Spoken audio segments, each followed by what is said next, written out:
Right, and if they know me as the mayor and the red mayor, I can't control that. I am never said that I was speaking on behalf of the city or for the city council. I have made sure that I have not done that. Now, if someone says, the mayor said this, I can't control that, and throughout the state.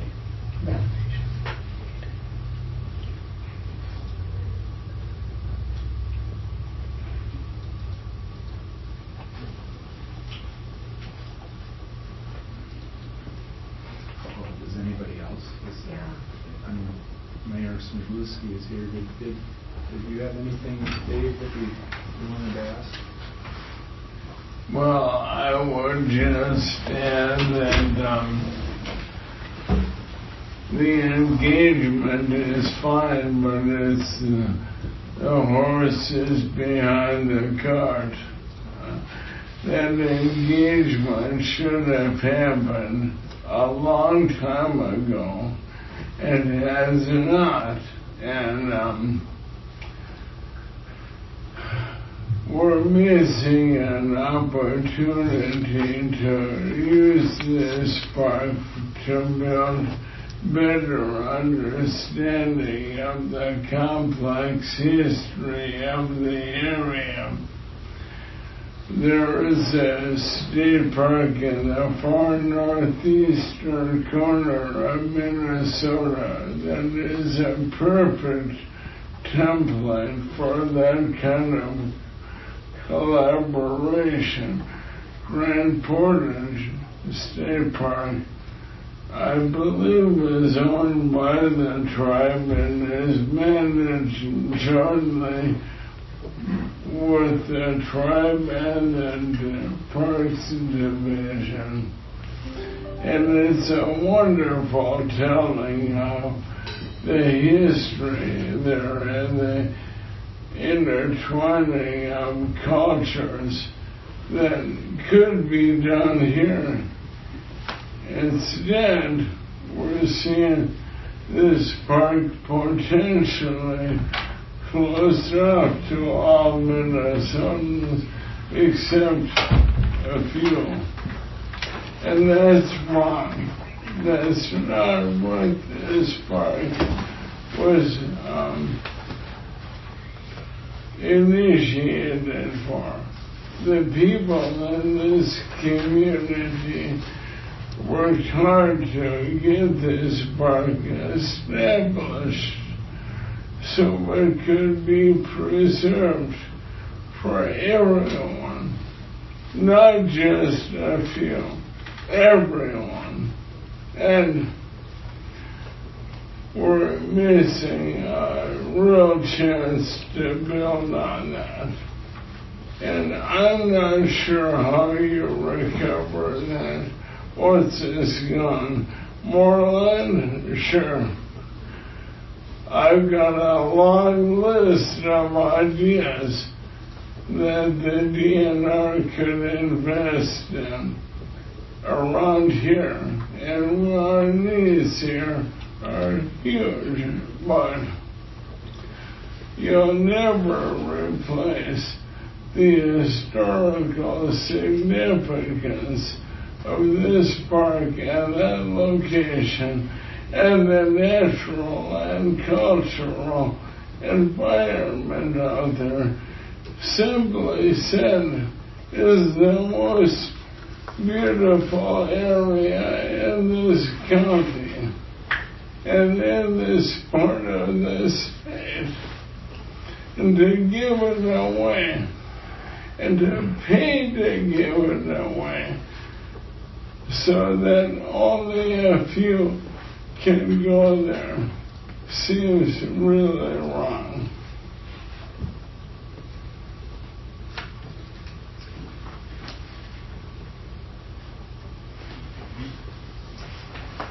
And look at the lot, you popped up the on the website. I don't have to read more than 25 seconds. Congress intended this investment of public funds to be permanent. I could go on and on, but that in a nutshell says everything. If this happens, and it sounds like it's going to, are they going to keep getting federal funds to put into this?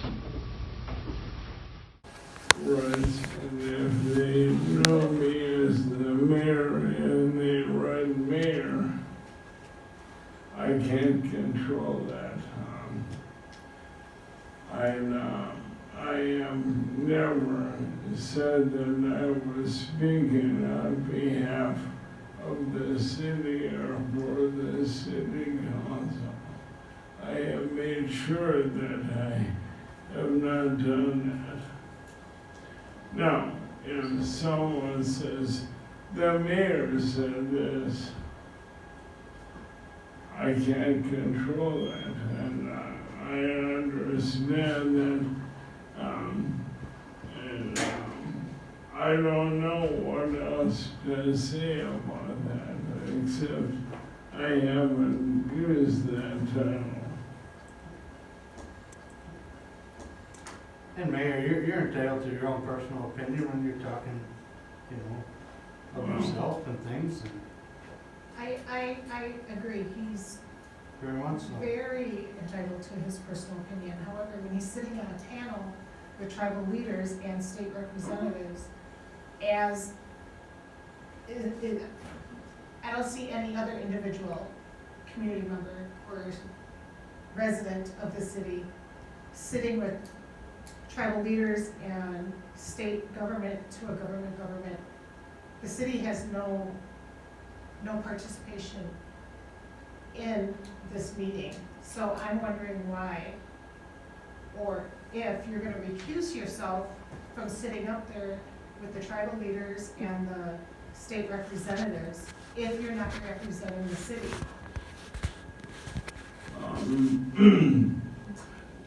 That's a good question, and my thought on that was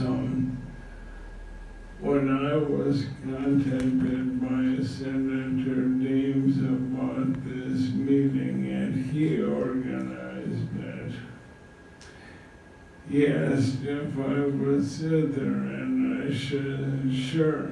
And I'm gonna, he went on, I'm going to ask a county commissioner or two. Well, he asked John Barons, and he will be on the panel as well. It came out that it said Mayor Dave Smigulski on there. I didn't write that. That came from Senator James's office. Well, do you think in the interest of the city that you should probably not sit on that panel, since you're not officially representing the city?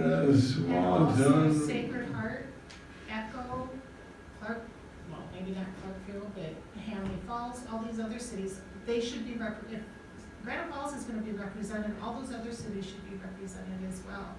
And I just take issue with it because it's a government-to-government conversation. It's not a city.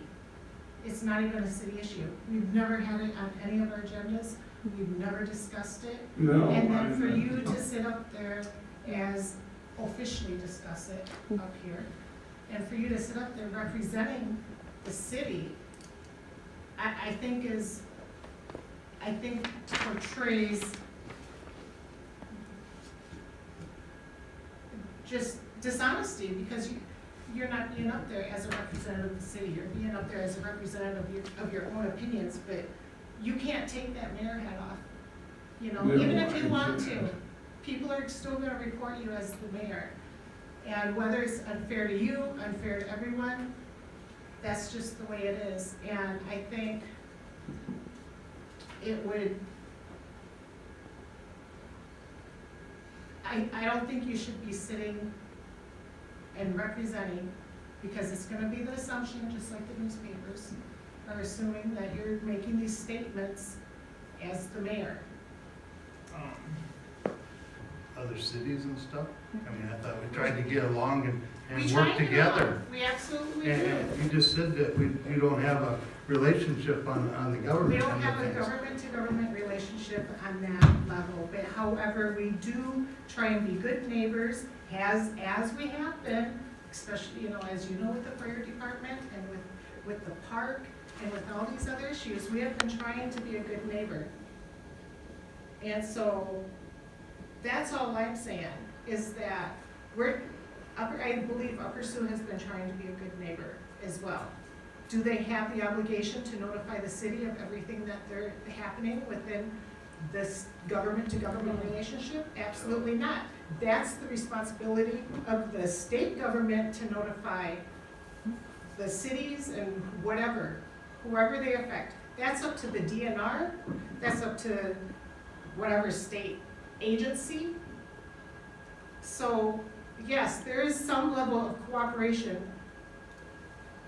between tribes and cities. However, on an issue like this, I think by the mayor sitting at that table, whether as mayor or as the president of the Friends of the State Park,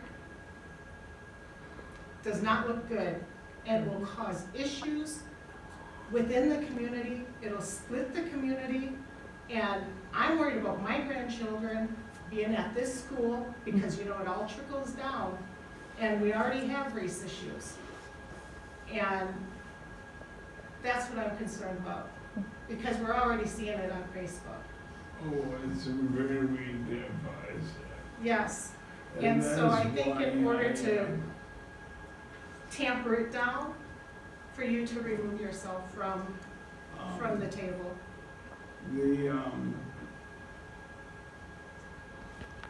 The meeting is not a formal hearing, it is a, It is a formal hearing. no, it isn't, it's a town hall meeting put on by the state senator and the state rep. And, It's on their letterhead. The notice is on their letterhead, so that would Yes. be a formal. If Yes. it was informal, it It's would just. not a state legislative hearing, it's a town hall meeting. I would invite you to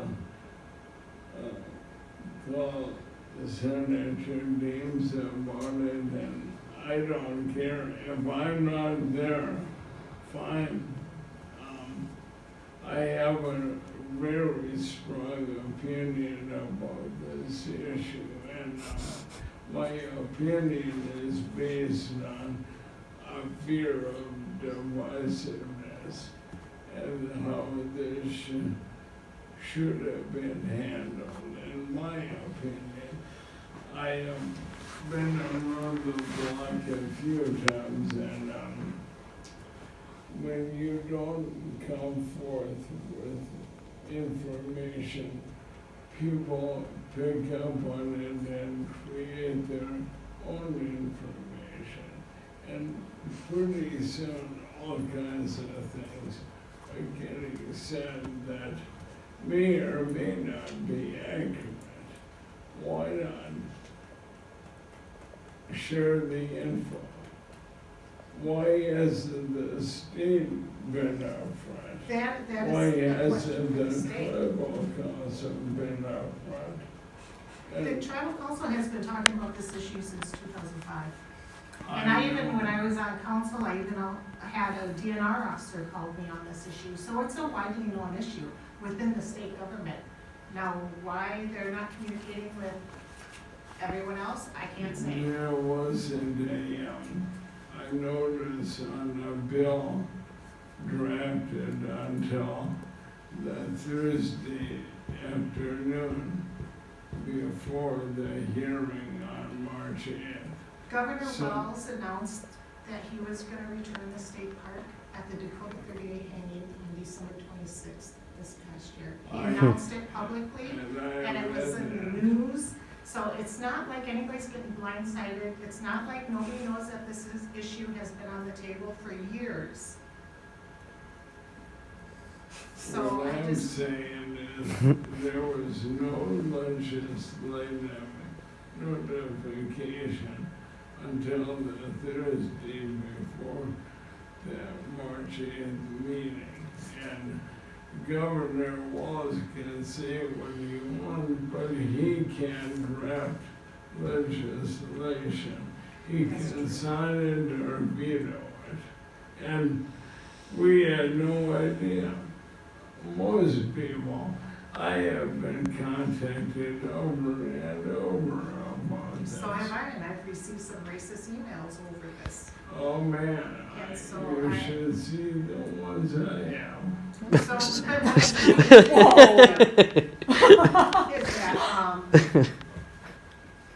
you know, if you're going as an individual, your voice totally has a right to be heard. I'm not trying to say your voice doesn't have a right to be heard, but it needs to be heard in the audience, just like my voice needs to be heard in the audience. Well, that's for Senator James to decide. I think it's his meeting. And I'm sure it'll be brought up to Senator James. And so was the county commissioner. Him as well. He's not here, that's why I'm not addressing him. Thank you. I don't think there's a conflict of interest. I think the city has no interest in this. This is between the tribe and the state. Anytime some sort of big change is about to happen, the people that always want to stop it and interrupt it are the ones going, whoa, whoa, wait, now's not the time. Whoa, whoa, wait, let's talk more about this, to drag it out as long as possible. And it's been drug out for 160-something years. Absolutely. I don't understand why, you know, people are sending me articles from the American Experiment and saying that every regional elected official was contacted, and nobody's ever contacted me about this. Not the Tribune, not That anything. article was Unless it was emails from people from other states, out of state, had nothing to do. All these people that have no stake in the game, having opinions, when the people who have the biggest stake in it aren't allowed to have an opinion. Whoa, whoa, whoa, now's not the time, calm down. And I'm just as pissed off as everybody else that I even have to say this. So, who has a stake in this thing? well, the tribe, The people that use that park with that garage. I don't know. I don't have an opinion on, I don't get to decide the decor at the movie theater just because I'm a patron at the movie theater. I don't have an opinion You on, don't own the movie theater, but you do own the state park. I don't think we should own it. Well, I don't think the that's state a- should own it. That's my opinion on it. So Well, that's why we there do, should. because it's public land. And we're all It's It's before- stolen public land. Well, yeah, before it was public, what was it? Well, we can talk about that. I think there's a way through this and nobody is willing to explore the perspective. If that park goes to the tribe, it's not gonna just up and vanish and disappear. It's not gonna have concrete walls built around it. There's not gonna be landmines in the trails. Nothing's being taken away from us. It's Nobody said that. But, you know, it's like, You it's did. like, you know, we have, that land is just more than land to us. We have burials there. We have ceremony sites there.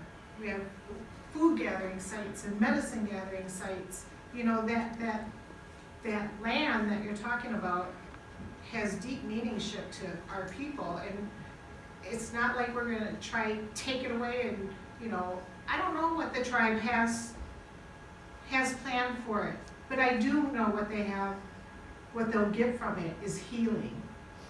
And I think that is huge for our people in both communities, is for us to be able to heal.